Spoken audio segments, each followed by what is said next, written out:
Halo teman-teman semuanya, perkenalkan saya Keisha Afmalia dengan NPM 24106312500013, kelas 3C Sistem Informasi Fakultas Ilmu Komputer Universitas Singapura Bangsa Karawang.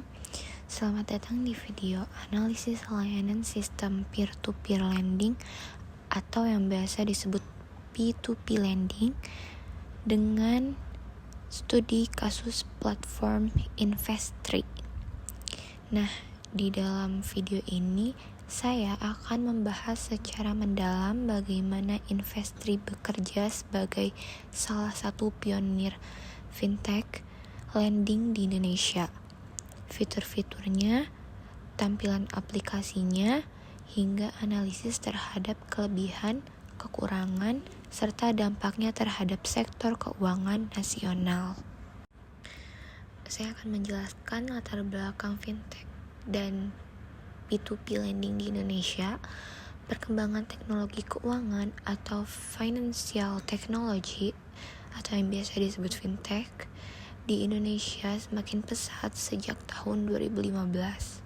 Fintech muncul sebagai solusi untuk masalah klasik di dunia keuangan, terutama sulitnya akses modal bagi pelaku usaha kecil dan menengah atau UKM. Salah satu bentuk fintech yang paling populer adalah P2P lending, yaitu sistem yang mempertemukan secara langsung antara pemberi pinjaman atau lender dan peminjam atau borrower melalui platform digital. Dengan sistem ini, proses peminjaman tidak perlu lagi melalui bank atau lembaga keuangan konvensional. Salah satu perusahaan pertama yang memperkenalkan model ini di Indonesia adalah Investri yang berdiri sejak tahun 2015. Investri didirikan oleh Adrian Gunadi dan rekan-rekannya dengan visi membuka akses pembiayaan yang lebih luas, cepat, dan transparan bagi semua kalangan, terutama UKM. Perusahaan ini memiliki izin resmi dari Otoritas Jasa Keuangan atau OJK, serta anggota dari AFPI atau Asosiasi Fintech Pendanaan Bersama Indonesia. Investri ini berperan sebagai marketplace yang mempertemukan lender dan borrower secara aman, di mana Investri hanya menjadi fasilitator, bukan pihak yang memberi pinjaman secara langsung. Untuk memahami Investri, kita perlu tahu dulu nih bagaimana mekanisme P2P lending bekerja. Nah, secara sederhananya, prosesnya itu melibatkan 3 pihak utama. Yang pertama, pemberi pinjaman atau lender. Ini adalah individu atau institusi yang ingin menanamkan dana. Lalu yang kedua, ada peminjam atau borrower. Biasanya peminjam ini pelaku dari UKM yang membutuhkan modal usaha. Lalu yang terakhir, platform P2P lending.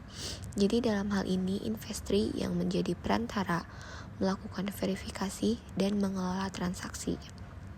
Nah, tahapan umumnya itu yang pertama, borrower mendaftar dan mengajukan pinjaman melalui platform. Lalu Investri melakukan analisis kelayakan kredit dan memberikan kredit grade misalnya A, B, atau C. Lalu lender memilih proyek pinjaman yang ingin didanai. Selanjutnya, setelah dana terkumpul, pinjamannya ini disalurkan ke borrower. Dan yang terakhir, borrower membayar cicilan plus bunga, lalu lender menerima imbal hasil. Jadi proses ini seluruhnya dilakukan secara digital dan transparan. Sekarang, mari kita lihat tampilan aplikasi Investri dari sisi pengguna. Begitu masuk ke aplikasinya, pengguna akan langsung disambut dengan dashboard utama yang menampilkan ringkasan dana. Yang pertama ada cash in hand, yaitu saldo dana yang siap digunakan. Lalu ada your funding recap yang menampilkan total pendanaan aktif, total total return, dan status pembayaran. Lalu ada loan list, yaitu daftar pinjaman yang bisa didanai. Dan yang terakhir, fitur tambahan seperti simulation calculator, SBN, dan reksadana atau mutual funds. Tampilan Investree didesain dengan warna yang profesional dan tata letak yang mudah dipahami. Di bagian atas ada notifikasi pengumuman dan status pendanaan, sementara di bagian bawahnya berisi navigasi utama seperti home, portfolio, fund account, dan more. Bagian terpenting dari aplikasi Investree adalah loan list. Jadi loan list ini merupakan tempat lender memilih proyek pinjaman. Di sini kita bisa melihat berbagai informasi penting seperti nama atau kode peminjam, jumlah total pinjaman, progres pendanaan, berapa persen yang sudah terpenuhi, grade pinjaman A, B, C, lalu tingkat bunga tahunan misalnya 14 sampai 18%, lalu jangka waktu pinjaman misalnya 74 hari atau 12 bulan, lalu jenis pinjaman seperti invoice financing atau working capital loan. Contohnya proyek dengan grade C dan bunga 18% berarti imbal hasilnya tinggi tetapi resikonya juga lebih besar. Sedangkan yang grade A memberikan bunga lebih kecil namun lebih aman. Fitur ini memungkinkan pengguna melakukan diversifikasi pendanaan, membagi dana ke beberapa proyek untuk mengurangi resiko. Nah, salah satu fitur unggulan Investree adalah rekening dana lender atau RDL. Fitur RDL ini bekerja sama dengan Bank Danamon dan berfungsi untuk memisahkan dana pengguna dari dana perusahaan. RDL menjamin bahwa dana lender tetap aman dan tidak tercampur dengan operasional Investree. Semua transaksi mulai dari top up hingga pencairan hasil pendanaan dilakukan melalui rekening ini. Tampilan RDL menampilkan saldo, mutasi transaksi, dan pilihan withdraw untuk menarik dana ke rekening pribadi. Ada juga pengingat bahwa saldo cash in hand sebaiknya tidak mengendap terlalu lama agar tetap produktif.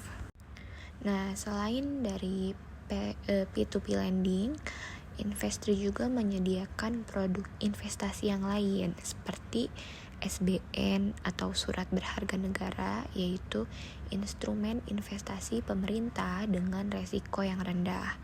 Lalu ada reksadana atau mutual funds bagi pengguna yang ingin mendiversifikasi portofolio ke pasar modal. Nah, dengan adanya fitur-fitur investasi yang lain ini, Investree tidak hanya menjadi platform pinjaman, tetapi juga ekosistem investasi digital yang lengkap. Aplikasi layanan Investree ini telah terdaftar dan diawasi oleh OJK, sehingga setiap kegiatan operasionalnya wajib mengikuti peraturan seperti pembatasan jumlah maksimal pinjaman per borrower, perlindungan data pengguna, audit keuangan rutin, dan kewajiban pelaporan transparan kepada OJK. Selain itu, Investree menerapkan teknologi keamanan berlapis seperti sistem enkripsi data, autentifikasi 2 faktor, dan notifikasi transaksi real time untuk mencegah penyalahgunaan akun. Dalam P2P lending ini, resiko utamanya adalah gagal bayar atau default dari pihak peminjam. Namun, Investree memiliki sistem mitigasi resiko seperti seleksi ketat calon borrower, credit scoring berdasarkan histori pembayaran, dan sistem TKB 90 atau tingkat keberhasilan bayar 90 hari yang mencapai 98,09%. Rata-rata bunga tahunan di Investree berkisar antara 12% hingga 20%, tergantung grade pinjaman. Nah, angka ini lebih tinggi dibanding bunga deposito, tapi dengan resiko yang juga lebih besar tentunya. Dari sisi pengalaman pengguna atau user experience, Investri tergolong ramah dan efisien. Warna biru dan putih pada aplikasi memberi kesan profesional. Navigasi antar menunya lancar dan data-datanya disajikan dengan sangat jelas. Ada pula menu bantuan atau help center yang memudahkan kita sebagai pengguna untuk memahami proses pendanaan, penarikan dana, dan cara klaim bila terjadi keterlambatan pembayaran. Lalu kelebihan dari Investri ini, yang pertama, terdaftar resmi di OJK dan diawasi oleh AFPI. Menyediakan laporan transparan untuk setiap proyek. Yang ketiga, banyak pilihan pendanaan bisnis dengan bunga kompetitif. Lalu antar mukanya bersih dan mudah digunakan. Lalu tersedia juga fitur investasi tambahan seperti yang tadi sudah dijelaskan, seperti SBN dan reksadana. Dan yang terakhir, memiliki sistem keamanan berbasis RDL. Tapi layanan Investri juga memiliki kekurangan. Di antaranya yang pertama ini, resiko gagal bayar itu masih ada. Lalu minimum pendanaannya relatif besar. Dan proses verifikasinya yang di awal ini cukup panjang. Lalu tidak semua borrower bisa diakses publik secara detail karena privacy. Nah, dari seluruh pembahasan mengenai sistem peer-to-peer lending dengan studi kasus pada Investri, kita bisa melihat bahwa inovasi finansial berbasis teknologi ini bukan hanya sebuah tren, tapi benar-benar membawa perubahan besar pada sistem keuangan di Indonesia. Layanan Investri membuktikan bahwa teknologi digital bisa menjadi solusi nyata bagi permasalahan klasik. Akses permodalan yang sulit, proses administrasi yang lambat, dan bunga pinjaman yang tidak transparan. Dengan sistem yang sepenuhnya online, layanan Investri ini membuka peluang baru bagi kedua pihak sekaligus. Yang pertama dari peminjam atau borrower, terutama pelaku usaha kecil dan menengah. Platform ini memberikan jalan untuk mendapatkan modal tanpa harus memiliki jaminan besar atau birokrasi yang rumit seperti di perbankan tradisional. Lalu dari pihak pemberi dana atau lender, platform Investri ini menghadirkan alternatif investasi yang lebih menarik dibanding tabungan konvensional dengan potensi imbal hasil yang kompetitif. Selain itu, platform Investri juga mendorong inklusi keuangan digital. Masyarakat yang sebelumnya belum bisa menjangkau layanan keuangan formal sekarang bisa terlibat aktif dalam sistem ekonomi melalui pendanaan berbasis teknologi.